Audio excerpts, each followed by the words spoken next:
Astrobot is an incredible game and one of my favorites ever made, and somehow it won Game of the Year and has become grossly underrated and underappreciated. Astrobot has become a perfect microcosm of everything that is beautiful and amazing with gaming, and yet it shows all the darkness and all the horrid things that happens within the community as well. Anytime this game is brought up, it's like a 50-50 split between people praising it like it's the second coming of Mario 64 and other people hating it, saying it's a kid's game, saying it's just a platformer, how could that win Game of the Year, or you're lame for liking it, you're a loser, this should have, Wukong should have won Game of the Year, or whatever it might be. It is always a 50-50 split, and I don't understand why. I truly genuinely believe if you hate this game, you just don't know how to have fun, or you don't appreciate all the genuine bliss that this game gives you. This game goes so far out of its way to be fun, to be genuine, pure bliss. And for some reason, that just upsets a lot of people.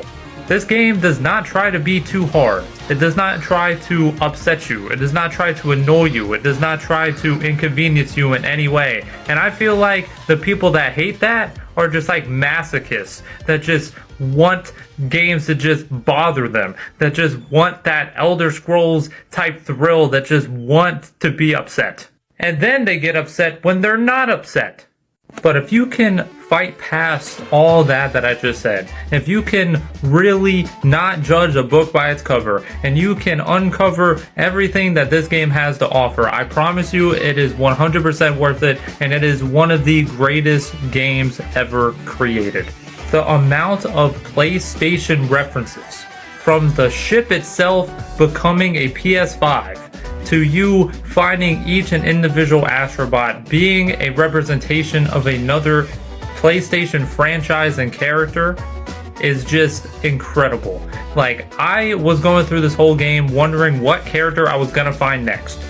Whether it was gonna be a big time popular character or some crazy deep cut, you had no idea what was around the corner, what was coming next, and that thrill, that excitement to find all the bots. I think the Astrobots themselves are the greatest collectible ever, because they're actual things, they're actual people, they're actual things that they're not just stars, not just moons, they're not just trophies, they're a representation of something greater. They're people's favorite franchise, they're characters, things that you want to find, things you wanted to interact with. They are like an own entity. They are so much greater than any other collectible in any game I've ever seen. Some of the bots even transcend what I just mentioned, and they actually give you powers and actually interact with the gameplay. Like the Kratos one, you unlock Kratos, you get Kratos powers, you get the power of the axe, and then you play through an entire God of War level, all designed around that one bot and that one ability. Not only that, those levels created for those specific bots have so many references within them. That God of War level, you could find the World Serpent, you could find Odin's Ravens, like the attention to detail. It's just so insane for each individual level. Like the time, the detail is just beautiful, and somehow people have not appreciated it nearly enough. I have never even played Uncharted, and I know that's probably not good. As somebody who claims to play everything, that's probably a game that I should go and play. But my favorite level in Astrobot is the Nathan Drake level.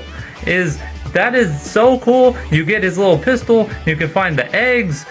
Like, it is like a run and gun, shoot 'em up. It is so much fun. That Nathan Drake level cooks. This game also taught me so much about PlayStation history, because there were so many references that I had no idea in games that I've never played, and some of those even became power-ups themselves as well, like Ape Escape. I've never played Ape Escape. I didn't even know what it was until this game came out, and I got the ability to, with the net and stuff. I had no idea what that was. I had no idea anything about that game until I played the level, and then Chad had to educate me on it.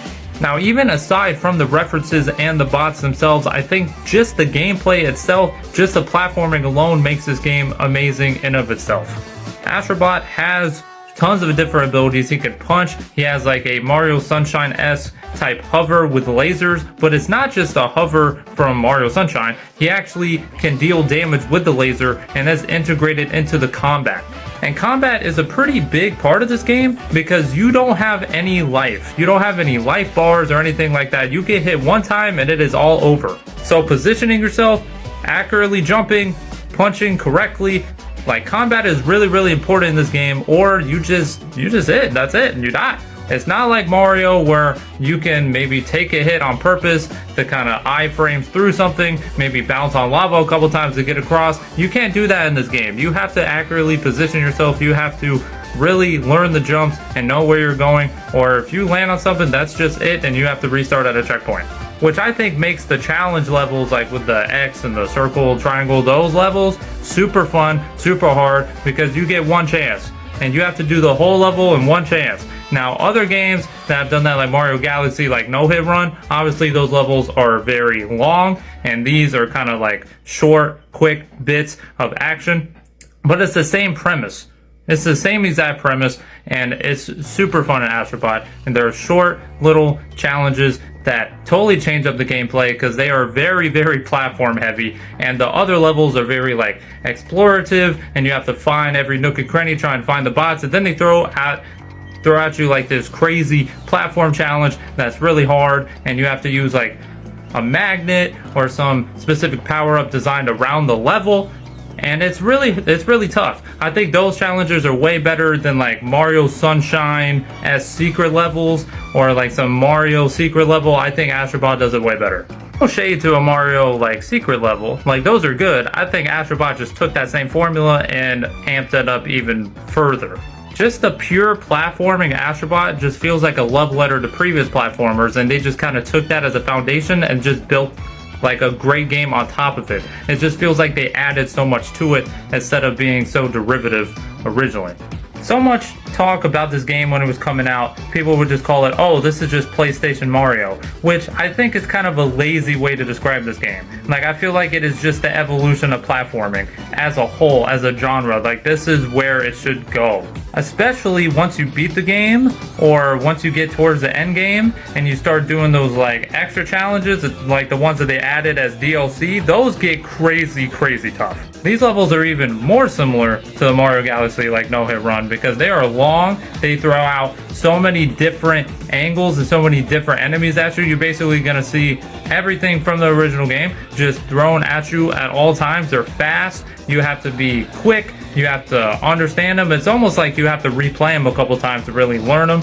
And they throw out a leaderboard at the end, so then they really want you to get good. They are basically telling you, you gotta get good at the platforming. Like, the actual fundamental platforming of this game is very integral to the game, and showing off the leaderboard and comparing it to your friends and everything, they really want you to get good at the game. And then people just blow this game off as some like little kids game. It doesn't make any sense to me. They added speed run levels and speed run mechanics and speed run talk, and they were throwing it at your face that they want you to get good at this game, and they are rewarding you for getting good at this game, and they want to showcase how good you are at the game to everyone else who plays the game.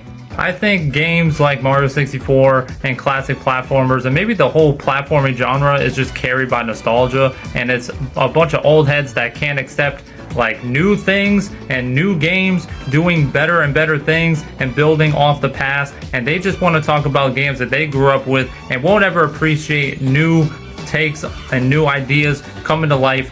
And it's just sad to see, man, because I think Astrobot is just so good, and it's just such an improvement of the platforming genre, and no one wants to give it any credit.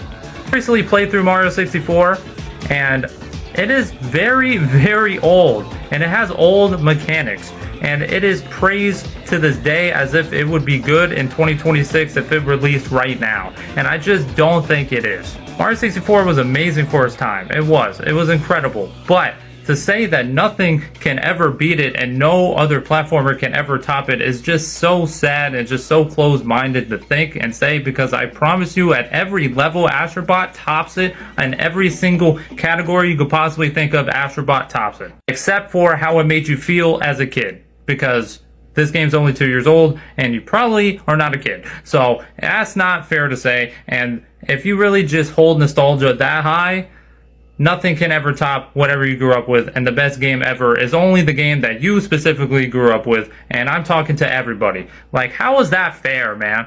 Give Astrobot his flowers, bro. Fucking yer. Yo, what's up, everybody? It's Breetep here. Thank you guys so much for watching that video. If you guys enjoyed it, make sure you guys like it, subscribe to the channel, and please follow me on Twitch at Breetep Plays Everything if you guys want to see me live. Thank you guys again so much for supporting the channel and watching. Hope you guys have a great rest of your day, man. Peace. That's a hot take. This the one chip challenge. A days during Ramadan, but that's all you could chew. What's the point of a big mouth to run and all it could do? When the sun rises, unadvised, I say all you can move. When the sun down, unbound, I make all you my food. My rise through a Lola was lies through your molars. Just look in the moon, I let my mark like I'm Steven, like this night from the